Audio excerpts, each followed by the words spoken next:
Hello YouTube, I'm Johnny Fudd from Fudd's Coin Rings. Today's episode is going to be a combination history lesson and a do-it-yourself lesson. First, let me introduce you to this guy. That's my Grandpa John. Both of my grandfathers enlisted in the U.S. Navy just after the Japanese attack on Pearl Harbor. So when folks ask me, how in the world did you get into coin ring making? The story always goes back to Grandpa John. He's the one that showed me how the sailors did it during World War II to help pass the time. Let's check it out. So first, let's check out the rings. These are a little different than what I normally show on this channel. The outside is smooth, and on the inside you can see both the heads and the tails. This ring's very special to me because my grandfather made this while in the Navy during World War II. This is the ring that got me started in coin ring making. And this was the very first coin ring that I ever made. The first one I showed you, that was out of a $50, and this is out of a quarter. See the heads and the tails both on the inside.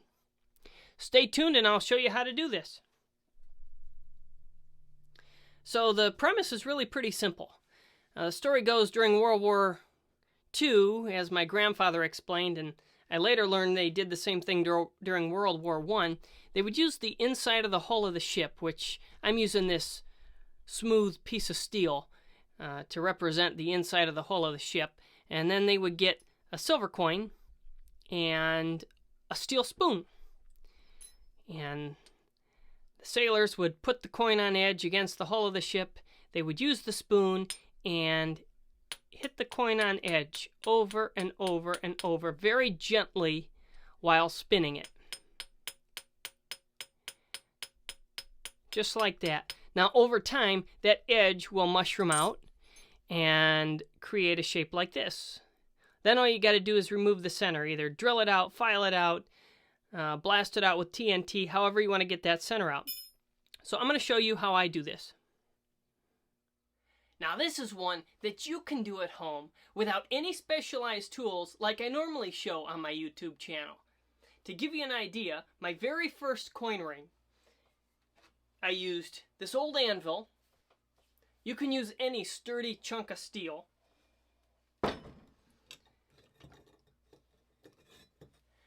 Any old small hammer. I use this old school drill to remove the center of the ring, and I polished it out with a chainsaw file. That's all you need. You can improvise too. Our donor coin is going to be this 1964 silver quarter. Now we're going to anneal that today to make our job a little bit easier. Enlisted men in the Navy during World War II had the ability to anneal the coin, but it was a little bit out of their scope, and so you don't have to anneal it. With annealing, we heat the coin and then rapidly cool it. The heating of the coin softens the silver, as with all non-ferrous metals, and that'll make our job a little bit quicker. So we're going to go back to this old anvil and this small ball peen hammer. The reason I'm using the small ball peen hammer is because too much force on this quarter will actually cause it to warp, and once it begins to warp, it's nearly impossible to get it back into a round shape. So I caution you on using something large. Stick with a smaller hammer. Brass if you have it. My brass hammer is a bit large to be making coin rings out of, but find a small hammer, silver coin, something steel, and hammer away. Just be very gentle. Keep the coin straight and have a lot of patience. I'll check back with you in a little bit. So after only 10 minutes, here's where we're at. Here's a quarter that I haven't hit with a hammer, so you can see the difference in thickness. You can see how the edge has begun to mushroom out. Now the difficult thing about this is it's tough to size. So what I recommend doing is finding a ring that fits, or a target ring that you're going for, and continue to hit this coin until the outside reaches the dimensions of the ring that you're trying to make. There we are. I'll check back with you again when we're ready to remove the center. And now this is after another approximately 16 minutes of hitting the coin with the hammer. You can see the words are now on the inside of the band, and the outside of the band looks pretty rough, but we'll clean that up. This is about where I'm going to stop, so it took less than 30 minutes to get to this point. The next part of the process involves removing all that center bit of the coin and just leaving the band. This is going to be a little bit different for every viewer based on the tools that you have at home. When I first started doing this, I used a hand drill, and I drilled out the center of the coin with the smallest bit that I had. Increasing in small increments, I went as far as I could to make the hole as big as I could without the coin spinning. At a certain point, the bit's going to get so large that the whole coin's just going to spin when you try and drill it out. At that point, it's time to switch to files, and the rest is just hand filed out. I'm going to cheat a little bit today, and I'm just going to cut it out. So to cut it out, which you could do at home also, we start with a small hole on the edge of the coin. Now, I always add a little bit of oil when I drill my coins because it makes the drilling process go a lot quicker.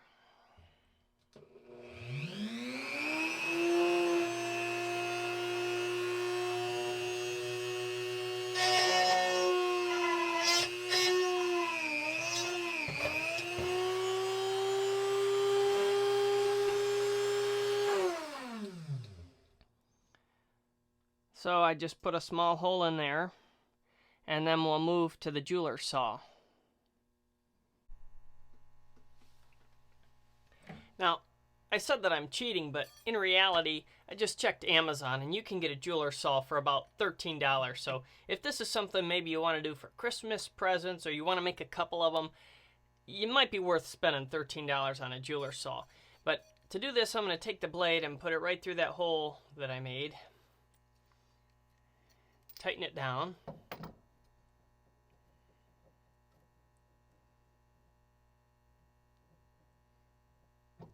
Put a little tension on it. Then I'm going to cut the center out as opposed to filing. That filing can get pretty tedious.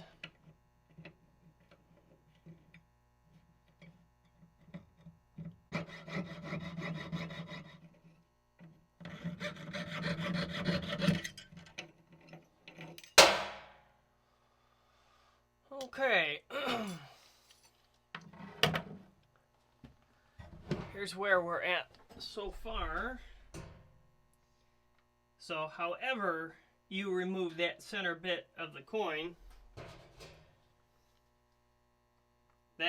however you do it, there's going to be some filing involved. A Dremel tool is normally the easiest. Now, when I first started doing these coin rings, I really liked the steel chainsaw file. It's round, so it doesn't leave any gashes in there, and it really takes off a lot of meat without wearing out. Today we're going to be using the flex shaft, which for home use, a Dremel tool is pretty much the same. Now, you can use a grinding stone, sanding wheel. I was going to show you with the grinding stone here, but I dropped it and bent it. So we're going to be using this worn out setting burr. Like I said, it's different for everybody. Now, it's going to get pretty hot. I normally use these latex fingers or the rubber fingers from office supply stores, but another cheap tool that you can find on Amazon is this clamp. And we're going to put the ring in the clamp to protect our fingers. And we're just going to remove the outside bits little by little until it's where we want it to be.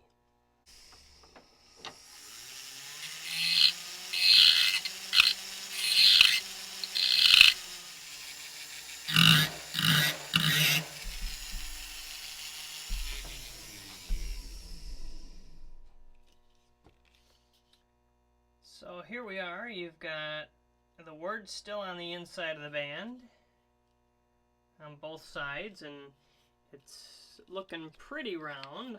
I'm going to do a little bit of hand filing and make sure there's no sharp bits or inconsistencies in the shape of the inside of the band, and then we'll finish her off. So I cleaned up the inside with just some high grit sandpaper to take down the edge, and you can see the outside of the band is still a little ruddy, so we're going to smooth that out with the same sandpaper. And all I'm going to do is work it across the edge just like this, and you just keep going until it's smooth. It's not going to have a mirrored finish until you polish it, but at least knock down those edges. Now you're going to continue this with sandpaper, increasing in grit until you have no scratches in there. It'll just look like a smooth but dull finish.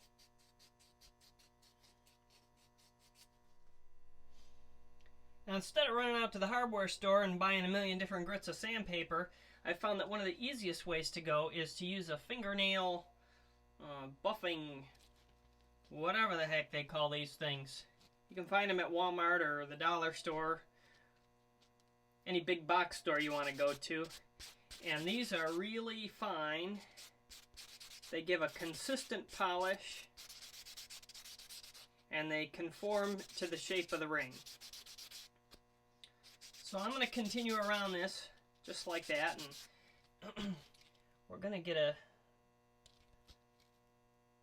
more consistent surface there on the ring. And I'll point a note, if you do hit this ring too hard or the coin too hard when you're shaping it, as I had mentioned when we first started, you can use this block or just sandpaper on a flat surface and smooth out the edges like this. It'll kind of even them out if warped a little bit.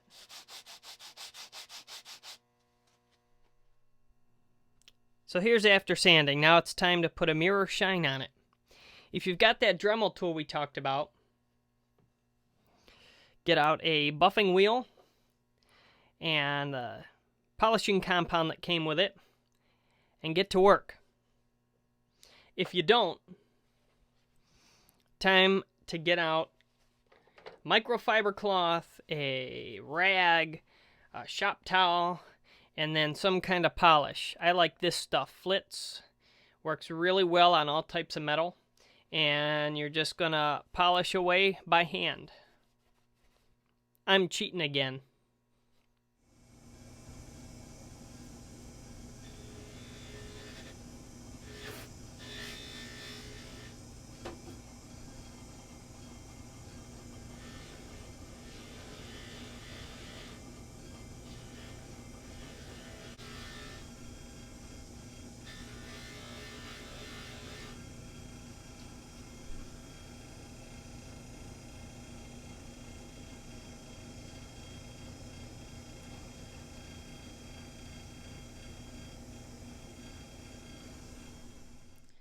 Here's our final product. Now, don't go away, because I'm giving this away, and I'm going to tell you how you can get it.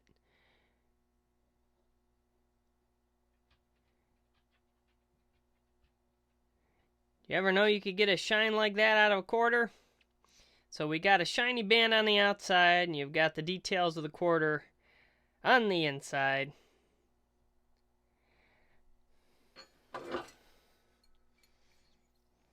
This one is about an 8 1/4.